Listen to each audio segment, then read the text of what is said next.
Have you ever made a decision in the heat of the moment, one you later regretted?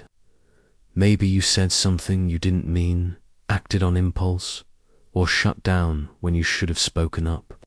Emotions are powerful. They can either guide us to greatness or drag us into chaos. In today's world, where reactions are instant and patience is rare, learning to control your emotions is not weakness, it's your superpower. When you master your emotions, you unlock a new dimension of strength, peace, and clarity. You begin to respond instead of react, to observe instead of assume, and to trust the process instead of forcing outcomes. Because, here's the truth, emotions are like waves, they rise and fall. But you are not the wave, you are the ocean. And once you learn how to stay centered, even in the storm, the world starts to unfold in ways you never imagined. You attract better relationships, clearer thinking, better decisions, and most importantly, internal freedom. Let me walk you through 6 powerful ways to control your emotions and let the wonder of life truly happen. Asterisk, in emotionally charged moments, the most powerful thing you can do is pause. This tiny pause, even just a few seconds, gives your brain time to shift from emotion to logic. Reacting without thinking often leads to regret, but pausing lets you regain control. Think of your emotions like a fire. If you throw fuel on it, it rages. If you wait, it burns out on its own. That pause lets you analyze. Why am I feeling this way? What's the best response? Often, the emotion is temporary, but its consequences can last forever.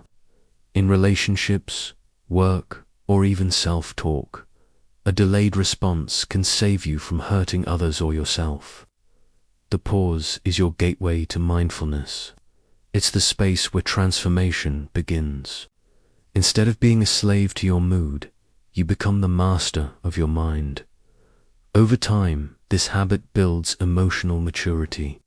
You start seeing patterns, understanding triggers, and choosing peace over chaos. The pause is not about ignoring your feelings. It's about giving them room to breathe before letting them drive your actions. In that moment of silence, you give life a chance to speak. And often, it whispers wisdom you would have missed had you reacted too quickly. Asterisk, one of the most underrated emotional tools is simply naming what you feel. I'm not just angry, I feel disrespected. I'm not just sad, I feel left out. When you accurately name your emotion, you take away its power to control you. Neuroscience backs this. Putting feelings into words calms the brain's emotional center. This is known as affect labeling. When you label emotions clearly, your logical brain, the prefrontal cortex, activates and starts regulating your behavior. But when you remain vague or suppress what you feel, emotions bottle up and explode later.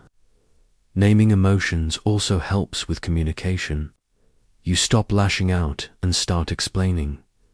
I feel anxious because I don't know what's going to happen.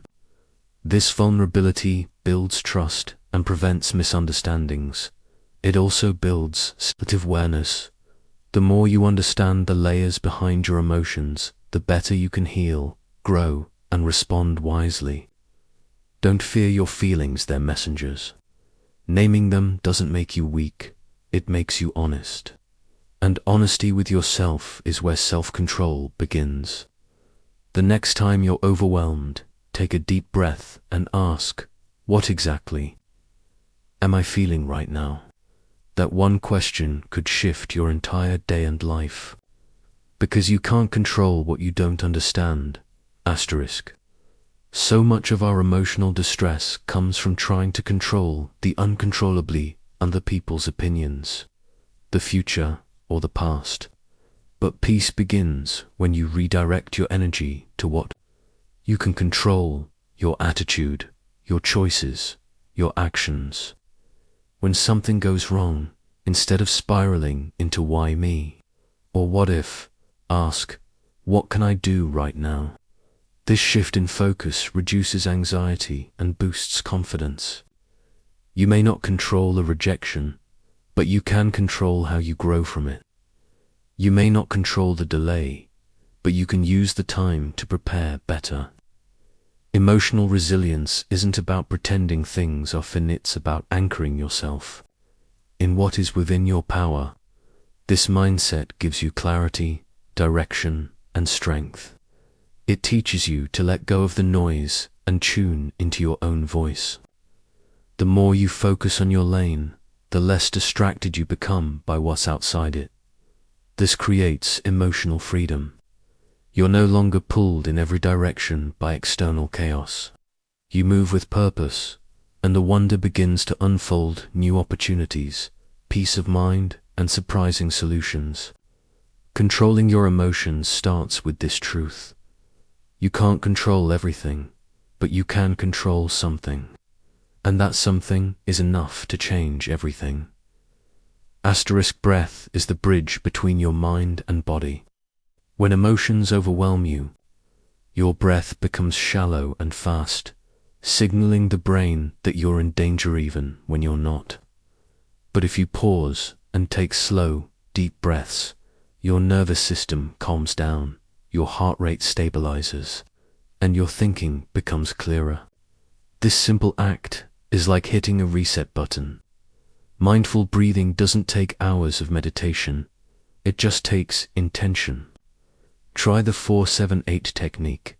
Inhale for 4 seconds, hold for 7, exhale for 8. Within minutes, stress levels drop and emotional clarity returns. Why? Because breathing anchors you to the present. It stops your mind from racing into the past or future. You begin to feel your emotions without drowning in them. Over time, this practice becomes your emotional anchor. Whether you're angry, sad, anxious, or overwhelmed, your breath is always with you, ready to help. Mindful breathing also trains your awareness. You start noticing how your body reacts before emotions peak. This awareness gives you time to shift, to pause, to respond. It's subtle but powerful. You don't just survive emotions, you ride through them with grace. Let your breath be your tool, your ally, your sanctuary. Control the breath, and you start to control the emotion. Control the emotion, and you unlock the wonder waiting on the other side. There's a powerful difference between reacting and responding. A reaction is instant, raw, and emotional.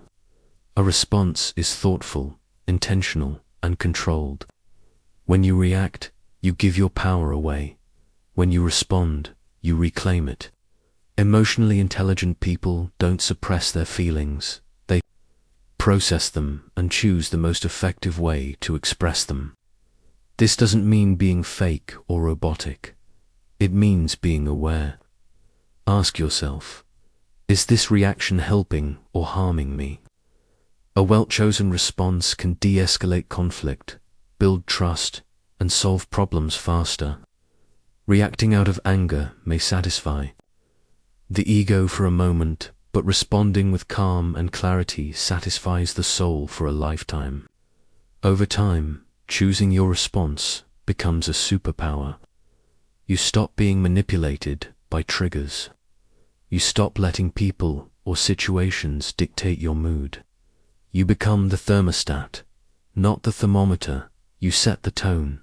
This builds emotional integrity and earns you deep respect. People trust those who stay composed under pressure. But most importantly, you begin to trust yourself. And when you trust your ability to respond wisely, you no longer fear emotions. You welcome them, understand them, and channel them. That's where the real wonder begins, when your emotions serve you instead of sabotage you. Sometimes. The best emotional control is surrender. Not in the sense of giving up, but in allowing life to unfold without forcing it. You've done your part. Now let go of the outcome. When you cling to how things should be, you create unnecessary stress. But when you release attachment and expectations, you make space for miracles. This doesn't mean passivity, means trust. Trust that what's meant for you won't miss you. Trust that delays are not denials. When you let go, you stop resisting the present moment. You stop fighting reality and start flowing with it. That flow is where creativity, peace, and alignment live.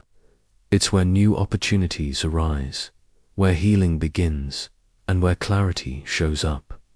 Emotionally, surrender frees you.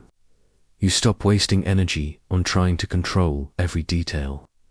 You start focusing on showing up, staying grounded, and welcoming the unknown. Letting go is not weakness, it's wisdom. It's realizing that your power lies in how you live, not in what happens to you. When you let go of emotional baggage, overthinking, and fear, you allow the universe to surprise you, and it will. Life has a way of rewarding those who trust it. So breathe deeply, release the need to control, and let the wonder begin.